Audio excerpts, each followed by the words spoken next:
धनगर आरक्षणासाठी काढलेली शुद्धपत्र रद्द करण्याची नामुष्की आता ओढवलेली आहे। धनगरऐवजी धनगड वाचावे असे शुद्धीपत्रामध्ये नमूद करण्यात आलेलं होतं। शुद्धीपत्र एका रात्रीत रद्द करण्याची राज्य सरकारवरती आता नामुष्की आलेली आहे। आताच्या क्षणाची आणखी एक महत्त्वाची ब्रेकिंग बातमी आहे। धनगर आरक्षणासंदर्भातील ही बातमी आहे।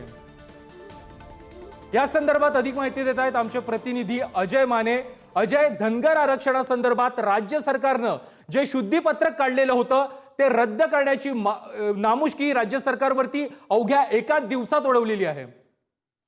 खरं तर एका दिवस म्हणणंही खूप मोठं वेळ होईल, कारण की काल रात्री संध्याकाळच्या दरम्यान जे ते संपूर्ण पत्रक जे ते काढण्यात आलं होतं आणि त्याच्यानंतर अवघ्या 12 ते 13 तासात हे प्रसिद्ध 16 तास जास्तीत जास्त एवढ्या कालावधीतच हे प्रसिद्ध पत्रक जे ते रद्द करण्याची नामुष्की जी आहे ती सरकारवर आलेली आहे। आपण जर पाहिलं तर धनगर समाज आक्रमक झालेला, मंत्रालयात त्यांनी ज्या त्या जाळ्यांवर उड्या मारलेल्या सुद्धा पाहिलं होतं आणि त्याच्यानंतर काल हे शुद्धीपत्रक आलं होतं। याच्यावर एकंदरीत ओबीसी नेते प्रकाश शेंडगे यांनी सुद्धा प्रतिक्रिया जी ती दिली होती आणि त्याच्यानंतर आज राज्य मंत्रिमंडळाच्या बैठकीत जे तो पुन्हा एकदा हे एकंदरीत परिपत्रक जे रद्द करण्यात आलेलं आहे। त्यामुळे एकंदरीत अजय, मी तुम्हाला थोडं थांबवतोय। या क्षणाला आपल्या सोबत धनगर नेते आणि भाजपचे आमदार गोपीचंद पडळकर आपल्या सोबत आहेत। गोपीचंदजी, राज्य सरकारनं धनगर आरक्षणासंदर्भात शुद्धीपत्र काढलं आणि एका रात्रीमध्ये हे शुद्धीपत्र रद्द करण्याची नामुष्की राज्य सरकारवर ओढवलेली आहे। हे बघा, हा विषय रात्री जेव्हा 10 वाजता हे शुद्धीपत्रक सोशल साईट वरती आम्हाला बघायला मिळालं, तेव्हा राज्याचे उपमुख्यमंत्री माननीय देवेंद्रजी फडणवीस साहेबांच्या ही बाब निदर्शनास आणून देण्यात आली की चुकीच्या पद्धतीचं शुद्धीपत्र काढलेलं आहे, त्याची शहानिशा करण्यात यावी।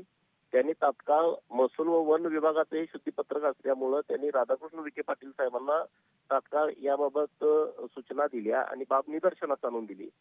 नंतर मी माननीय राधाकृष्ण विखे पाटील साहेबांशी बोललो तर त्यांच्या लक्षात ही बाब आली की त्यांची सही न घेता त्यांच्या अधिकाऱ्यांनी खालच्या खाली हे शुद्धीपत्र काढलं होतं।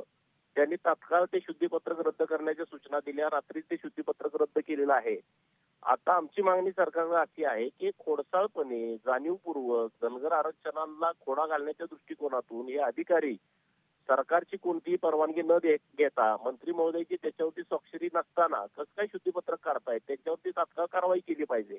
मी धन्यवाद त्यांना देतो की त्यांनी तात्काळ रात्री शुद्धीपत्रक रद्द केलं, परंतु ज्यांनी हे काढलं त्यांच्यावरती तात्काळ कारवाई करण्याची आवश्यकता आहे आणि ती करावी अशी आमची मागणी सरकारकडे आहे। तशा सूचना तुम्ही म्हणताय की ज्यांनी हे शुद्धीपत्र काढलेलं होतं त्यांच्यावरती कारवाई व्हावी, मात्र विरोधकांचं वेगळंच म्हणणं आहे। निवडणुकांना सामोरं ठेवून किंवा निवडणुकांच्या तोंडावरती धनगर समाजाला फसवणूक करण्याचा हा प्रयत्न आहे राज्य सरकारकडून। नाही, विरोधक काय म्हणतात, विरोधकांना कधीच धनगरांचं पडलेलं नाही, कधी त्यांनी ब्रश शब्द काढलेला नाही। धनगर आरक्षणावरती बोलायचं त्यांनी खरं तर तस्ती घेऊ नये। त्यांची लायकी, त्यांची क्षमता, धनगरांच्या बाबतीमधल्या भावना हे तमाम धनगरांना माहीत आहे आणि त्यामुळं त्यांनी काय करावं, त्यांनी काय बोलावं हे मताच्या राजकारणासाठी ते बोलत राहतात, त्याच्याकडे कुणी लक्ष देत नाही। गेले 2.5 वर्ष जेव्हा हे सरकार आलं तेव्हा आम्ही पाठपुरावा करतोय, सरकार सकारात्मक आम्हाला रिस्पॉन्स देतोय। मागच्या 2.5 वर्षामध्ये हे जे विरोधक चोंबडे जे आता बोलतायत धनगर आरक्षणावरती, 2.5 वर्षामध्ये एक शब्द बोलले नाहीत, कुठला निर्णय केला नाही। हायकोर्टामध्ये केस चालू होती तर एकदा सुद्धा त्याची तारीख सुद्धा पडली नाही। त्यामुळं विरोधक काय बोलतायत धनगर आरक्षणावरती ही बाब फार महत्वाची नाही, सरकारची भूमिका काय ही बाब महत्वाची आहे। त्यामुळे चुकीच्या पद्धतीनं जे शुद्धीपत्रक रात्री काढलं ते रात्रीच्या रात्री रद्द केलेलं आहे। सरकारकडे माझी मागणी अशी आहे, धनगर समाजाची मागणी अशी आहे की ज्यांनी हे शुद्धीपत्रक खोडसाळपणे काढलेलं आहे सरकारच्या निदर्शनास न आणता माननीय महसूल मंत्री महोदयांची सही न घेता हे शुद्धीपत्रक ज्यांनी काढलं त्यांच्यावरती सरकारनं कारवाई करावी। पडळकरजी, मात्र धनगरऐवजी धनगड वाचा अशा प्रकारचं या शुद्धीपत्रामध्ये म्हटलेलं होतं। आता तुम्ही म्हणताय की मुख्यमंत्र्यांना या संदर्भात माहिती नाही, उपमुख्यमंत्री यांना या संदर्भात माहिती नाही, असं कसं होऊ शकतं? सरकार जबाबदारी कसं झटकू शकतं?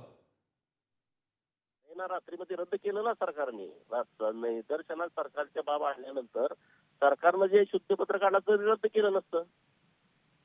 इकडे सरकारनं जर शुद्धीपत्र काढलं असतं तर ते रद्द केलं नसतं। खालच्या खाली खोडसाळपणानं काढलेलं शुद्धीपत्रक होतं, रात्री 1 पर्यंत आणि याच प्रक्रियेत होतो, रात्री 1 वाजता ते रद्द केलेलं आहे। आणि त्यामुळं आता सरकारला आम्ही मागणी करतोय की धनगर जिया काढण्याच्या बाबतीमध्ये त्यांनी हालचाली कराव्यात आणि जे चुकीचं शुद्धीपत्र ज्यांनी कुणी काढलं त्यांच्यावरती कारवाई करावी. नक्कीच. धन्यवाद गोपीचंद पडळकरजी, तुम्ही दिलेल्या प्रतिक्रियेसंदर्भात.